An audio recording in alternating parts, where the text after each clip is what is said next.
All India मुस्लिम मिनॉरिटीज तंजीम की जानिब से वक्फ इमलाक वक्फ कमिश्नरेट जुडिशल पावर टू वक्फ बोर्ड पर गोलमेज कॉन्फ्रेंस मुनक्किद की गई थी। ये conference media plus conference hall Jamia Nizamia complex Abids Hyderabad में मुनक्किद हुई थी। इस दौरान वक्फ इमलाक के तहफ़्फ़ुज़ और वक्फ बोर्ड को जुडिशल पावर देने के ज़िम्मन में हुकूमत से मुतालबे किए गए, जिसमें साबिक़ MP अजीज पाशा, सैयद सिकंदर माशुकी और तेलंगाना मिनॉरिटी फाइनेंस कॉरपोरेशन के साबिक़ डायरेक्टर MS सिद्दीकी के अलावा सैयद एजाज हुसैन व दीगर ने शिरकत की और अपने अपने ख्यालात का इजहार किया। हम मुसलसिल कई महीनों से ये राउंड टेबल मीटिंग्स कर रहे हैं।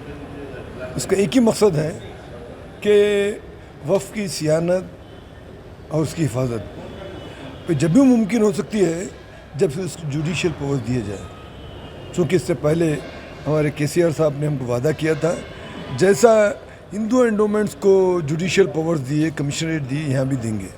तो हम समझ रहे हैं कि अब इलेक्शन से पहले तो कम से कम कर दीजिए बात। तो इसके लिए ये मुसलसिल हम जो है ना राउंड टेबल मीटिंग्स कर रहे हैं, हुकूमत को यकीन दिला रहे हैं और हुकूमत को याद दिला रहे हैं कि उन्होंने क्या वादा किया था। चूँकि हमारे सामने जो ना 80% जो है ना वक्फ़ी जायदाद पे कब्ज़ा हो चुका है, बमुश्किल हम 20% है, उसका तहफ़्फ़ुज़ कैसे होगा? अभी तक जो है ना ताला पड़ा हुआ है कई साल से, वो क्यों नहीं खुल रहा? आखिर फिर कल के दिन हम कोर्ट में केस लड़ेंगे तो तमाम हमारे पास जो है डॉक्यूमेंट्स नहीं रहे तो कैसा केस में कैसा जीत सकते हैं? तो इसके साथ साथ खैर ये मसला यहीं के नहीं, सारे हिंदुस्तान भर में है। अब अगर हम देखें तो सारे हिंदुस्तान भर में जो है ना वक्फ़ी जायदादों का यही हशर है। मगर चूँकि हम बात करें हमारी रियासती हुकूमत की, जहाँ के वज़ीर आला साहब वज़ीर आला मुंतखब होने से पहले उन्होंने वादा किया था, हम उनको वो वादा याद दिलाते हुए उनकी उससे पुरज़ोर ख्वाहिश करेंगे कि फ़ौरी इसके मामले में तरमीम लाया जाए और जो है ना वफ़ को जुडिशल पावर दिया जाए। वही मेन हमारा मसला वही है। आज हम तमाम लीडर्स मुख्तलिफ़ जमातों से वाबस्ता, मुख्तलिफ़ इलाक़ों से वाबस्ता, अंजुमनें और मुख्तलिफ़ तंजीमों के वाबस्ता यहाँ पर तमाम कौम के लोग यहाँ जमा हुए हैं। हमारा अहम मुद्दा जो है वफ़ के अमलाक को किस तरह तहफ़्फ़ुज़ किया जाए, किस तरह से जिस तरह से अभी आपने देखा कि हमारे साबिक़ MP साहब पाशा साहब ने कहा कि हमारे CM साहब, ये बात 100% सही है, अली जनाब के चंद्रशेखर राव साहब वज़ीर आला तेलंगाना रियासत ने ये वायदा किया था कि वफ़ को हम कमिश्नरेट का पावर देंगे और इसकी तहफ़्फ़ुज़ करेंगे। तहफ़्फ़ुज़ के लिए जियो तो जारी किया, मगर मैं समझता हूँ वो जियो का मिसयूज़ हो रहा है आज भी। अगर कमिश्नरेट होता है तो हमें जुडिशरी से ज़्यादा हमको ऑन स्पॉट सेव करने का एक मौका मैसर होता है। मैं फिर एक मरतबा अली जनाब के चंद्रशेखर साहब वज़ीर आला तेलंगाना रियासत और KT रामाराव साहब से गुजारिश करूँगा कि ये मुसलमान जो तेलंगाना के मुकम्मिल हर एक फ़र्द की दिली ख्वाहिश है कि वक्फ बोर्ड को जुडिशल पावर दिया जाए और कमिश्नरेट की हैसियत से उसे डिक्लेयर किया जाए, ताकि आने वाले वक्त में हमें ये मुसलमानों का एतमाद जीतने में रहेंगे। वरना हो रहा ये है कि हम किसी भी मुसलमान के घर जा रहे हैं, उसके सामने जा रहे हैं तो हमें शर्मिंदगी महसूस हो रही है कि हम उस वक्फ अमलाक का तहफ़्फ़ुज़ नहीं कर सके। और साथ ही साथ जिस तरह से हमें पूछा जा रहा है कि 12% तहफ़्फ़ुज़ के ऊपर बात चल रही है, सारी चीज़ों पे हो रही है।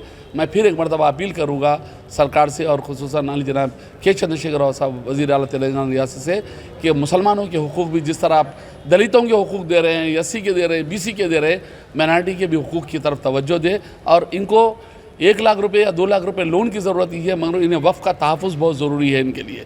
इनके अमलाक, इनके क़ब्रस्तान, इनकी मसाजिद, ये इनके दरगाहें, ये हमारे लिए अहम है। यही हमारी बड़ी दौलत है। पहली दौलत हमारी बड़ी बचाई जाए, बाद में हमें छोटी सी दौलत के ऊपर हमें मैसर चल सकता है। शुक्रिया। मोहम्मद अली है, मैं इस मीटिंग का कन्वीनर हूँ।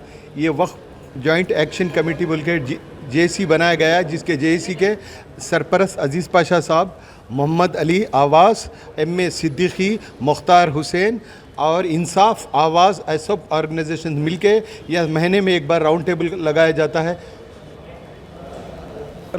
जिसका ख़ास मकसद ये ऑल ऑर्गेनाइजेशन इसलिए लगाया जाता है क्योंकि KCR साहब आने के बाद बोले कि 12% रिजर्वेशन देते, बोले जुडिशली पावर देते, बोले वक्फ प्रॉपर्टीज़ की जायदाद का तहफ़्फ़ुज़ बदे। लेकिन आज और 7 साल दोबारा आने के लिए केसीआर साहब कर रहे हैं, लेकिन आज तक वक्फ प्रॉपर्टीज़ का कोई बोलते तो भाई वो नहीं, तहफ़्फ़ुज़ नहीं हो रहा। आज देखिए अब कई ऐसे वक्फ प्रॉपर्टीज़ है जो तेलंगाना गवर्नमेंट हार जा रही है। हम तेलंगाना गवर्नमेंट से डिमांड कर रहे हैं, अरे अपने पुराने बुज़ुर्ग बड़े बड़े लोग अपने जायदाद इस दे के उनके रूहें आसमान से ललकार करें कि बोले देखो हम अपने जायदाद अपने आने वाली नस्लों को छोड़ के जा रहे हैं, लेकिन आज वो जायदाद लोगों के कब्ज़े में है। हम तेलंगाना गवर्नमेंट से डिमांड करें कि अपने वक्त की जायदाद का तहफ़्फ़ुज़ करे और रिजर्वेशन दे। आज देखो केसीआर साहब बोले मैं तो सेकुलर हूँ, बोले दलित बंधु, बोले दलित बंधुओं को दलित बंधु को दे रहे, मछली पालने वाले को दे रहे, मुर्गे पालने वाले को दे रहे, बकरे पालने वाले को दे रहे, और मुसलमानों को क्या दे रहे। देखो अब मुसलमानों को बोलते थे 1 लाख रुपए लोन भरे, जिसके लोन के लिए हज़ारों लोग धक्के खा के रोडों के पड़ जा रहे हैं। अरे कई ऐसे बच्चे लोग US ऑस्ट्रेलिया गए हुए हैं, उनके फ़ीसों के लिए अगर केसीआर गवर्नमेंट तेलंगाना गवर्नमेंट उन बच्चों के लिए मुस्तकबिल अगर संवारती तेलंगाना गवर्नमेंट तो आज बहुत ही अच्छी बात है। कई बच्चे स्टेटों को जाके उनके फ़ीसों के लिए परेशान हैं। तेलंगाना गवर्नमेंट से हम डिमांड कर रहे हैं कि उन बच्चों को, उन माँ बाप के लोगों को, सरपरस्तों को अगर वो फ़ीस अगर देते तो बच्चों आने वाली नस्ल तेलंगाना गवर्नमेंट के अंदर बहुत काबिल बनती। बल्कि हम ये डिमांड कर रहे हैं कि इमीडिएटली जो बच्चों के स्कॉलरशिप रुके हुए हैं उन लोगों की स्कॉलरशिप देना, बल्कि हम तेलंगाना गवर्नमेंट से डिमांड कर रहे हैं। जय हिंद। अस्सलाम वालेकुम रहमतुल्लाहि व बरकातहू। मेरा नाम अब्दुल खान अमीन, मैं BRS का लीडर हूँ, मैं सीनियर लीडर हूँ। पिछले 9 साल से जनाब केसीआर साहब जिस तरीक़े से अपनी हुकूमत चला रहे हैं काबिल तारीफ़ है, मगर उसके साथ जो है आज जो हालात बने हुए हैं, आपको मुल्क का प्राइम मिनिस्टर अगर बनना है और आपको मुल्क के मुसलमानों की अगर आपको जो है सपोर्ट लेना है तो ये एक सुनहरा मौका है। ये इस मौके पर जो है मैं आपसे गुजारिश करता हूँ कि वफ़ के जायदादों के ऊपर जो है तवज्जो दीजिए। जो मुस्तहिक़ लोग हैं, जो गरीब लोग हैं, उनके लिए जो है हमारे बड़े जो है ये ज़मीना छोड़ के गए हैं, ये जायदादां छोड़ के गए हैं। आज ये ज़मीना और जायदादों के ऊपर जो है क़ाबिज़ जो है बैठे हुए हैं, कब्ज़ा कर कर बैठे हुए हैं लोग। और ऐसे कई जो है ऐसे प्रॉपर्टीज़ है जिसका जो है गवर्नमेंट ख़ुद जो है अपने तौर पर जो है हारी हुई है। तो इसके ऊपर थोड़ा तवज्जो दिया जाए। इसके ऊपर तवज्जो अगर देंगे आप तो इंशाअल्लाह ताला आने वाले दिनों में जो है मुसलमानों की नस्लें भी जो है इससे जो है फ़ायदा उठा सकते हैं, और आपका भी जो है इंशाअल्लाह ताला पूरी दुनिया में जो है आपका नाम होगा। हो सकता है कि आप अगले प्राइम मिनिस्टर भी बन जाएं। हमारी ख्वाहिश है, हम आपके साथ जो है काम करने के लिए तैयार है, मगर हम जो है हमारे लोगों को जो है मुँह दिखाने के लिए जो है आज जो है हम जो है दिल गवारा नहीं कर रहा हमारा। हम क्या मुँह लेकर जाएं हमारे लोगों के पास कि लोग हम जाते हैं तो लोग पूछते हैं कि आपके CM साहब ने क्या वादा किया और क्या जो है इरादा करे हैं और उसके ऊपर क्या अमलिया अंदाज़ हुआ है। तो इस मामले में जो है अभी आपके लिए जो है गोल्डन चांस है। इस गोल्डन चांस को जो है कन्वर्शन कराने का जो है अच्छा मौका है। इस मौके के साथ जो है आप जो है आगे बढ़िए, हम आपके साथ हैं इंशाअल्लाह ताला और आपके साथ रहेंगे, क्योंकि आप माशाल्लाह से एक सेक्युलर नेचर, एक सेक्युलर CM का नाम कमाए हैं। तो उसके लिए जो है आप मुसलमानों का भी जो है एटलीस्ट एक जो है यहाँ पर जो है एक बेहतरीन अंदाज में जो है आप वफ़ की प्रॉपर्टीज़ का जो है हिसाब करेंगे तो इंशाअल्लाह बेहतर होगा। शुक्रिया, जज़ाकल्लाह खैर, अस्सलाम वालेकुम। All India Muslim Minority Organisation की जानिब से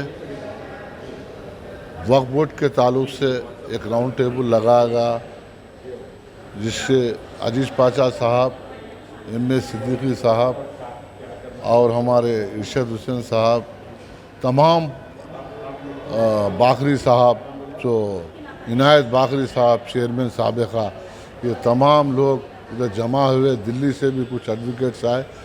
ये हम ये बोलना चाह रहे हैं वक्फ बोर्ड के बारे में, जुडिशल पावर के बारे में।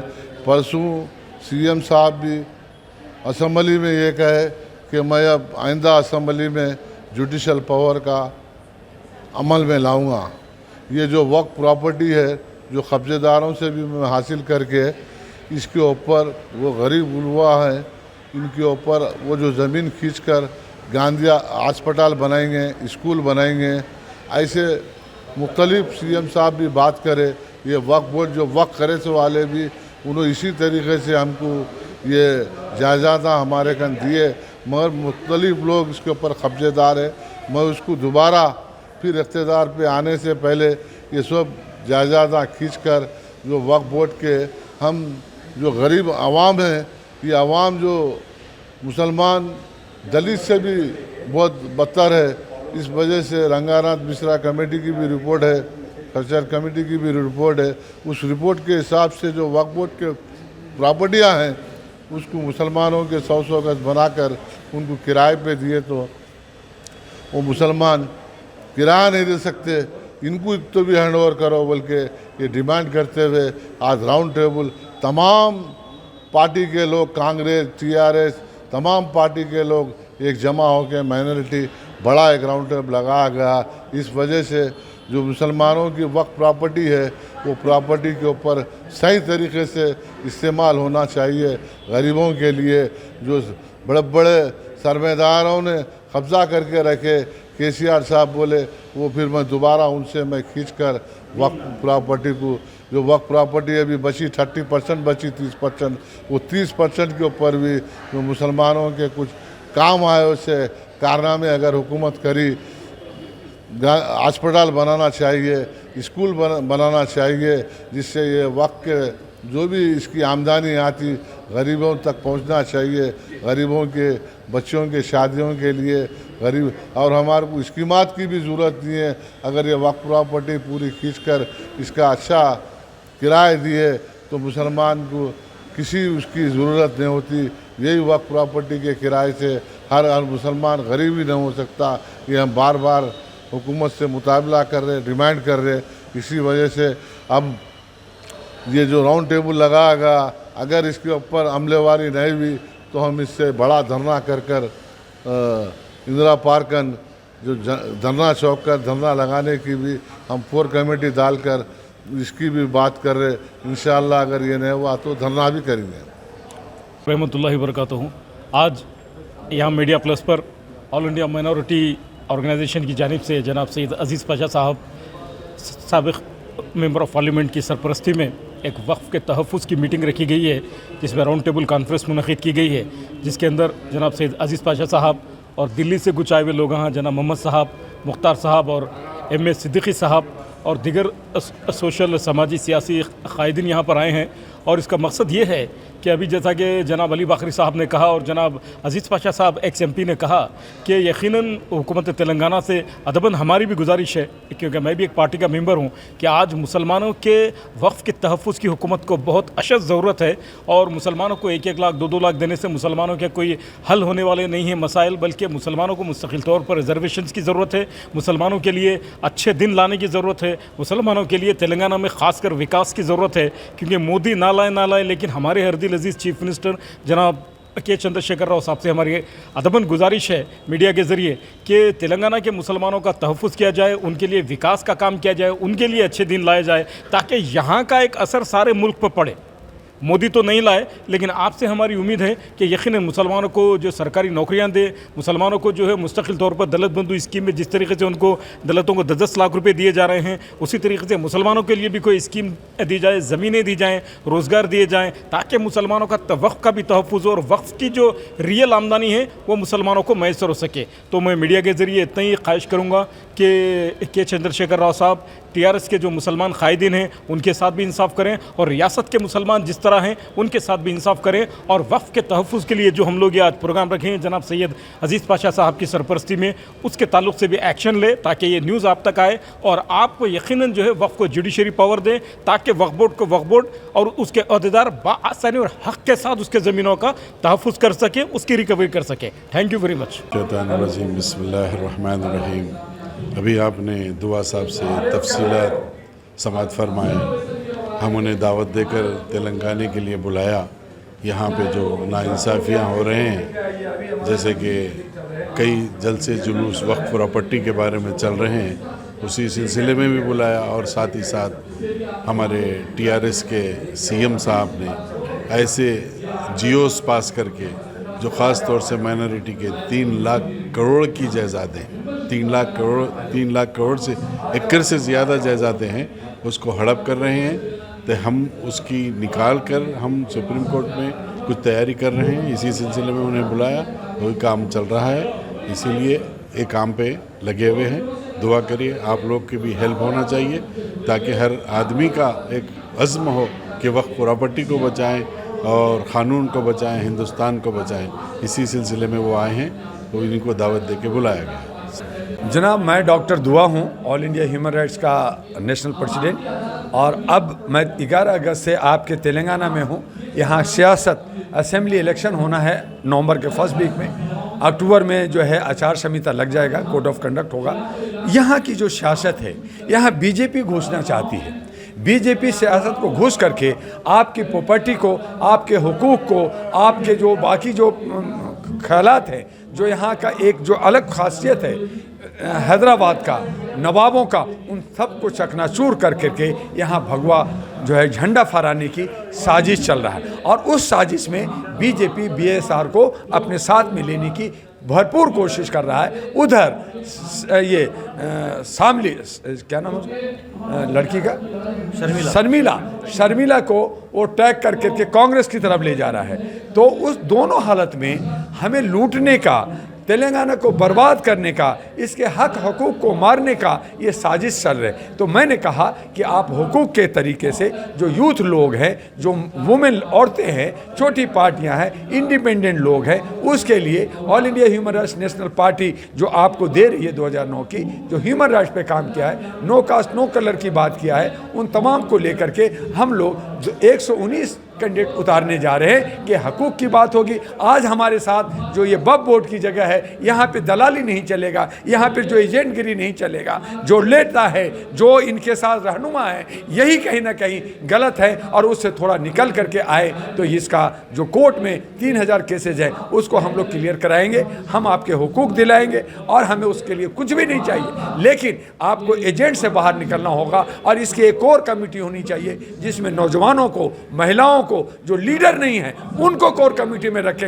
वक्फ बोर्ड में, और वो काम करेंगे। लेकिन अगर आपने लीडर को रखा तो वो अपना हित देखेगा, अपना फ़ायदा देखेगा, और कहीं ना कहीं हमारे वक्फ बोर्ड से जुड़े हुए तमाम लाखों लोग, करोड़ों लोग हैं, उसका हक मारा जा रहा है। और उसके लिए आवाज़ आपके हैदराबाद के, आपके तेलंगाना के लोगों को उठाना होगा। और उसके लिए हमने फैजुद्दीन साहब को, जो यहीं पे जो रहते हैं प्रेस क्लब के पास, आपका जो है मुगल कोर्ट में, मैंने कहा कि आप लोग इस पे काम कीजिए, और आपको जितने भी, चाहे कोर्ट का मैटर हो, चाहे बाकी चीज़ें हों, हम आपको मदद करेंगे। और यहाँ पे किसी भी गलत तत्वों को जो चमचागिरी कर रहे हैं उनको बाहर कीजिए, और इसी के लिए मैं काम करूँ।